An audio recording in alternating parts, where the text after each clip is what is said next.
আপনারা শুধু মুনাফার কথা না ভেবে আল্লাহ তাআলার সন্তুষ্টি অর্জনের লক্ষ্যে কাজ করুন, তার আদেশ মেনে চলার চেষ্টা করুন। বিশেষ করে রমজানে সবাই 5 ওয়াক্ত ফরজ নামাজ সব সময় জামাতে আদায় করবেন।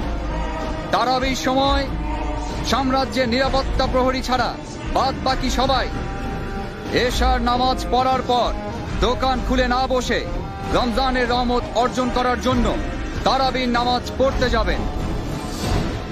যারা নামাজ না পড়ে দোকানে এসে ব্যবসা করবে তাদের কঠোর শাস্তি দেয়া হবে। প্রত্যেক মুসলমান ব্যক্তির নামাজ ও রোজা পালন করা সবচেয়ে বড় দায়িত্ব। এই পবিত্র মাসে 5 ওয়াক্ত নামাজ জামাতে পড়ার জন্য আপনারা সবাই মসজিদে যাবেন। বায়াজিদ মসজিদের ময়দানে ইবাদত করতে আসা মহিলাদের আশেপাশে ঘোরাঘুরি করলে বা কোনো ক্ষতি করলে অথবা কোনো বেয়াদবি করলে কঠিন শাস্তি পেতে হবে। মহিলারা নামাজ পড়ার জন্য এবং ওয়াজ শুনতে যথাসময়ে উপস্থিত হবেন। নামাজের সময় ব্যতীত মসজিদ প্রাঙ্গণে মহিলাদের আনাগোনা একেবারে নিষিদ্ধ করা হলো। মুসলিম এবং অমুসলিম কেউই দিনের বেলা জনসম্মুখে কোন রকম খাদ্য গ্রহণ করবেন না, পানি পান করবেন না।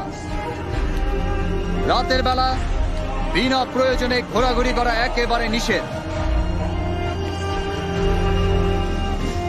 মহল্লাবাসী, ব্যবসায়ী এবং বাকি সবাই নিজেদের দোকান এবং বাড়ির আঙিনা সব সময় পরিচ্ছন্ন রাখবেন।